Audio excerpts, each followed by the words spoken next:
내부에서 일부 신당 창당하는 움직임이 있었고 대통령이 만류해서 보류된다 이런 얘기가 있었는데 여기 어떻게 보시는지.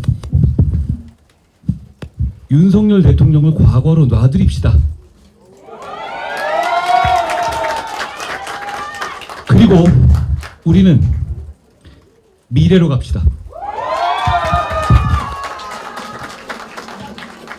국민 먼저 캠프의 인선 내용을 한동훈 후보가 발표하도록 하겠습니다.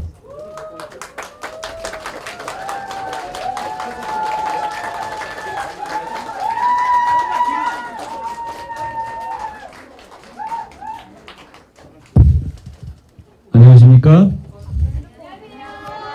안녕하십니까? 한동훈입니다.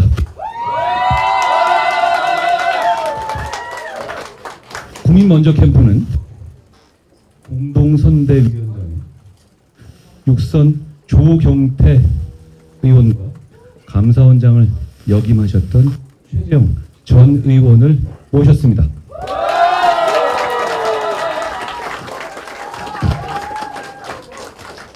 조경태 공동선대위원장님은 22대 국회 최다선 육선 의원으로서 오랜 의정 활동을 통해서 국민과 당원께 깊은 신뢰를 받고 계십니다.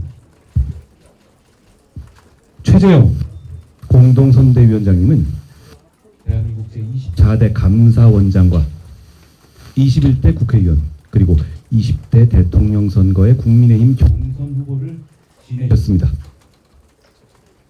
오랜 공직생활 동안 보여주신 뛰어난 능력과 고귀한 인품은 지금도 많은 분들에게 귀감이 되고 있습니다. 조경태, 최재형 공동선대위원장님을 모시게 돼서 후보로서 정말 기쁩니다.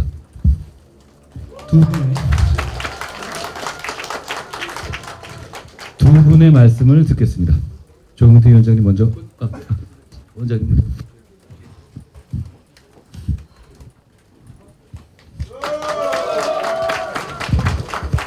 우선 우리 기자 여러분하고 또 당원 동지 여러분 기다리셨는데 제가 예상보다 길이 좀 막혀서 한 5분 늦었습니다. 우선 처음 만나는데 죄송하다는 말씀부터 시작해가지고 좀 송구스럽습니다만은 양해해 주시기 바랍니다. 한동훈 후보와 이제 함께 가기로 했습니다. 이미 여러분들이 잘 아시겠지만 한동훈 후보는 여당의 대표로서 비상계엄 선포라는 혼란스럽고 급박한 상황에서 비상계엄이 정치적 난국을 타개할 수단이 아니라는 점을 분명히 했습니다. 그리고 그 이후에 이미 우리나라의 정치가 국민들이 기대와는 달리 파탄이 된 상황에서 이러한 정치적 혼란을 수습하는 길은 우리 헌법과 법률이 정한 시스템 안에서 그 위기관리 시스템 안에서 법적으로 정립할 수밖에 없겠다라는 판단을 했고 그 길을 걸어왔습니다. 저는 그 당시 이러한 한동훈 후보의 당시 여당 대표로서의 선택이 매우 어렵고도 힘든 결정이었지만 국민의 상식에 맞는 옳은 선택이라고 생각했습니다. 이제는 헌법재판소의 결정에 따라 우리에게 주어진 현실 위에 새로운 정치 질서를 만들어 나가고 새로운 미래를 열어가야 할 시기입니다. 미중 패권 전쟁, 트럼프 대통령발 관세 전쟁 등 우리가 해결해야 될 난제들이 산적한 시기에 정치적 혼란을 야기한 데 대해서 여당의 일원으로서 진지한 반성을 토대로 우리가 새로운 출발을 해야 된다는 점에 한동훈 후보와 저는 뜻을 같이 했습니다. 그뿐만 아니라 정치의 혼란과 이 탄핵 과정에서 그 눈보라 속에서도 나라를 지키겠다고 외쳤던 수많은 우리 당원 동지 여러분 이 마음과 저희는 같은 마음이고 또 그분들이 우리 당원 동지 여러분들이 이 과정에서 입은 그 상처를 우리는 이해하고 보듬고 함께 하나로 모아 통합을 이루어야 된다는 점에도 뜻을 같이 했습니다. 나아가서 범보수의 통합 그리고 이 선거가 끝난 이후에는 증오와 분열의 진영 정치를 극복한 통합의 정치를 통해서 더 나은 미래를 만들어 나가야 한다는데 한동훈 후보와 저는 뜻을 같이 했습니다. 지난 한동훈 후보는 21대 대통령 선거 출마를 공식 선언하면서 구시대의 문을 닫는 마지막 문지기가 되겠다고 했습니다. 우리가 구시대에 있었음을 인정하고 그 문을 닫는 것으로 책임을 다하겠다는 뜻입니다. 또한 한동훈 후보는 대통령에 당선된다면 개헌을 이끌고 3년 뒤인 2028년 물러나겠다고 천명한 바 있습니다. 한동훈 후보가 대통령에 당선됨으로써 구시대의 한 축인 이재명 후보가 퇴장되고 개헌을 통해 구시대의 체제를 닫고 제7공화국의 새로운 체제를 열게 됩니다. 저는 한동훈 후보가 이러한 과업을 완수할 수 있도록 힘을 보태기로 결심했습니다. 구시대의 문을 닫는 마지막 문지기가 되고자 하는 한동훈 후보를 도와 새 시대가 열리도록 하겠습니다. 감사합니다.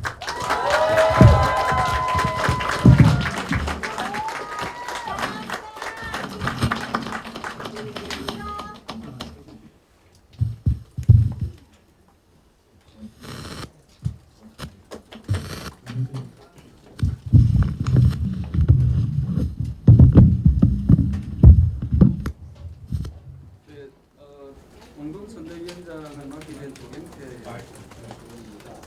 제가 마이크를 안 든 이유는 선관위에서는 기자회견을 할 때는 마이크를 들어도 된다지만 혹시나 이게 유권해서의 또 이게 가능성에서 어찌 될지 모르기 때문에 우리 한동훈 캠프는 법을 잘 지키는 또 모범적으로 하는 그런 캠프라는 것을 또 여러분께도 보여드리고 싶습니다. 자, 그래서 제가 준비된 원고를 여러분께 말씀드리도록 하겠습니다. 저에게 숙명처럼 주어진 막중한 그 책무는 한동훈이라는 새롭고 단호하고 강한 지도자, 따뜻한 젊은 지도자를 도와 헌법 수호, 법치주의, 국정안정, 민생을 지켜 대한민국이 승리하게 하는 것이라고 생각합니다. 그래서 지금 여기에 서서 한동훈과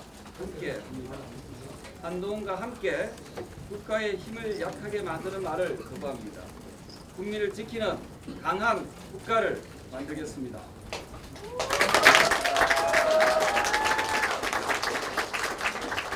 한동훈과 함께 변화와 혁신에 주저하지 않겠습니다. 과거에 머무르지 않고 앞만 보고 가겠습니다. 앞으로 나아갑시다.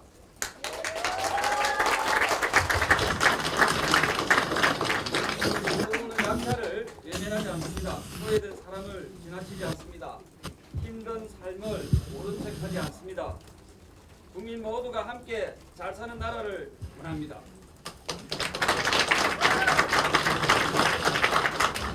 한동훈과 함께 세대와 지역, 성별의 벽을 낮춥니다. 우리는 갈라진 마음을 다시 잇겠습니다. 표를 가르지 않겠습니다. 국민을 나누지 않겠습니다. 오직 통합하겠습니다. 함께 잘 사는 길을 열어가겠습니다.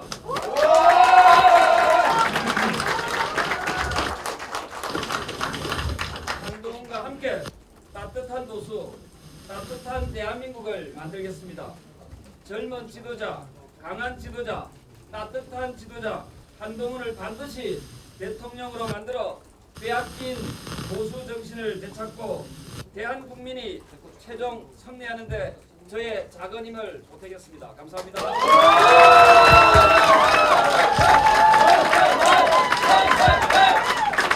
네, 최재형, 조경태 두 공동선대위원장님의 말씀을 들었습니다. 그러면 지금부터 잠시 포토 타임을 갖도록 하겠습니다. 이쪽도 한 번만 해주세요. 이쪽 들어가세요. 야, 앞에 봐주세요. 아니, 그 들어가서 해. 고맙습니다.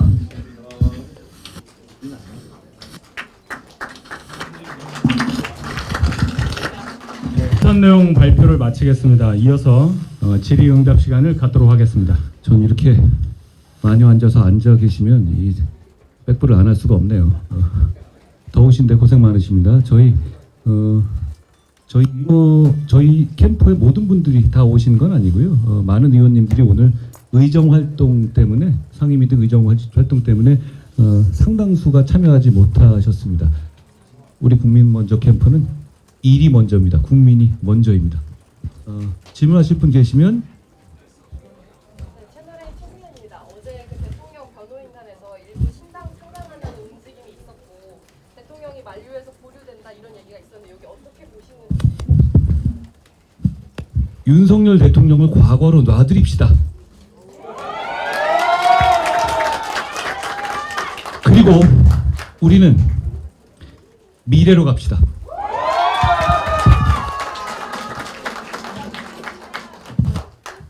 청년 LTV 폐지 관련 글을 있었는데 이 정책 공략하시게 되는 배경이랑 청년의 범위가 어디까지 있는지 구체적인 내용을 제가 말씀드릴 기회가 있을 텐데요. 제가 처음에 출마 선언을 하는 과정에서 청년의 주택에 대한 문턱을 낮추겠다는 말씀을 드렸죠. 그 구체적인 일환입니다. LTV 문제는 필요합니다. LTV 자체는. 왜냐하면 그게 없으면 주택에 관한 정책에서 나중에 정말 감당하지 못할 만한 상황이 생길 수도 있으니까요. 그렇지만 청년에게 그 규제는 저희 같은 이 기성세대와는 다르게 주택을 취득하는데 너무 큰 장벽으로 작용합니다. 새로 청년들이 주택을 구매하는 데 있어서 시장이 오히려 불공평하게 작동되는 것이죠. 저는 그 정책을 반드시 하겠다는 말씀을 드린 것이고요. 단지 LTV 말씀을 드린 것이 아니라 청년을 대상으로 하는 다양한 주택 정책을 저희가 준비하고 있고 저희가 지난번에 저희가 이제 몇 가지 정책을 말씀드렸다시피 저희의 비전에 대한 2탄, 3탄, 4탄을 말씀드린 과정에서 상세히 말씀드리겠습니다. 저희가 잘 준비하겠습니다. 그리고 저희는 이미 잘 준비되어 있습니다. 저는 보수가 이기는 것만이 중요하다고 생각하지 않습니다. 스마트해야 되고 유능해야 합니다. 그게 보수입니다. 저희가 그렇게 할 것이고 저희가 진짜 보수입니다.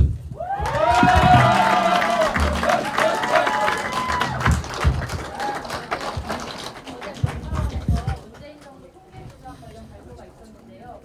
이거 민주당에서는 감사원의 대선 개입 아니냐라는 주장을 펼치고 있거든요. 그 부분에 대해서는 무슨 생각이세요? 민주당이 이야기할 것은 과연 왜 그렇게 많은 통계 조작을 했는지에 대한 반성과 이유입니다. 민주당이 그게 사실이 아니라는 얘기는 못하고 있는 것 같아요. 통계는 우리 국민들이 정부의 실적과 정책을 판단하는 기준이 됩니다. 그걸 주가 조작하듯이 조작했다면 그건 큰 문제입니다. 반성해야 하는 것이지 그런 구질구질한 소리 늘어놓을 때가 아니다라는 말씀을 드립니다. 최근에 여론조사입니다. 국민의힘 지지층에서는 상대적으로 좀 국민의힘 지지율이 낮게 나오거든요. 그래서 대형을 맡고 이제 탄핵에 찬성했다는 걸 중성 경쟁력으로 내세우고 계시는데 경선 경쟁력은 좀 부담이 없으신가요? 최근에 여론조사를 전체적으로 보시지는 않은 것 같아요. 최근에 국민의힘 지지층이라고 나오는 거기에서도 제가 뭐 독보적인 상승세를 보이고 있고요. 그만큼 우리 국민의힘을 지지하시는 분들도 이기는 후보가 누구고 왜 이겨야 하고 어떻게 이겨야 하는지 집중하고 계시다고 생각합니다.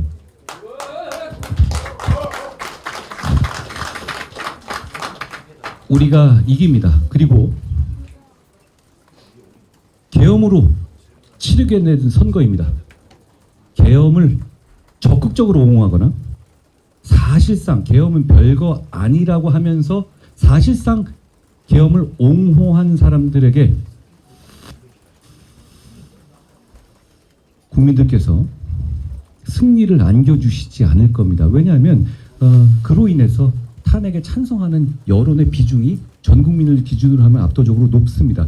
이 상황에서 우리 국민의힘은 계엄의 바다를 당당하고 정면으로 넘어야 합니다. 그래야만 승리의 길이 있죠. 그걸 할 수 있는 유일한 후보가 그걸 할 수 있는 유일한 팀이 바로 우리입니다.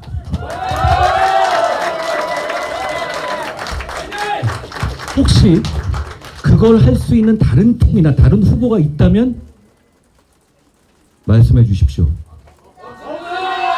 많이들 계시잖아요. 물어봐 주십시오. 그걸 진짜 할 수 있는 것인지, 그 질문에 대해서 어떻게 대응할 것인지 다른 분들에게 물어봐 주십시오. 저는 이렇게 대응할 겁니다. 우리 국민의힘은 당대표와 여기 있는 많은 국회의원들을 비롯해서 18명의 국회의원이 직접 나서서 계엄을 막은 정당이라고 말씀드릴 겁니다. 다른 분들은 그 말씀을 드릴 수 없을 겁니다. 그런데 그 말씀을 드리고 그렇게 당당하게 계엄의 바다를 건너지 못하면 이번 선거의 승리는 없습니다. 자, 딱 한 분만 더 받겠습니다. 딱 한 분만. 민주당을 비롯한 기본혁신당 5당이 이번 완화를 추진하고 있는데요. 안 들립니다. 민주당을 비롯한 기본혁신 등 약 5당이 교섭단체 요건 완화를 추진하고 있는데요. 논의 중입니다. 예비 후보님께서 생각하시는 석은 몇 석이 적정한지 궁금합니다. 이재명 민주당이 집권하게 될 경우 그런 일을 자주 보게 될 겁니다. 끼리끼리 모여서 자기들끼리 마음대로 룰을 정하고 그걸 국민에게 강요하는 길을 보게 될 겁니다. 저는 그 얘기에 제가 지금 우리가 답할 이유가 없다고 생각합니다. 그런 세상을 막는데 우리가 나서야 할 때다라고 말씀드립니다. 고맙습니다. 네, 이상으로 오늘 국민 먼저 캠프의 기자회견을 마치도록 하겠습니다. 참석하신 모든 분들께 감사 말씀드립니다. 고맙습니다.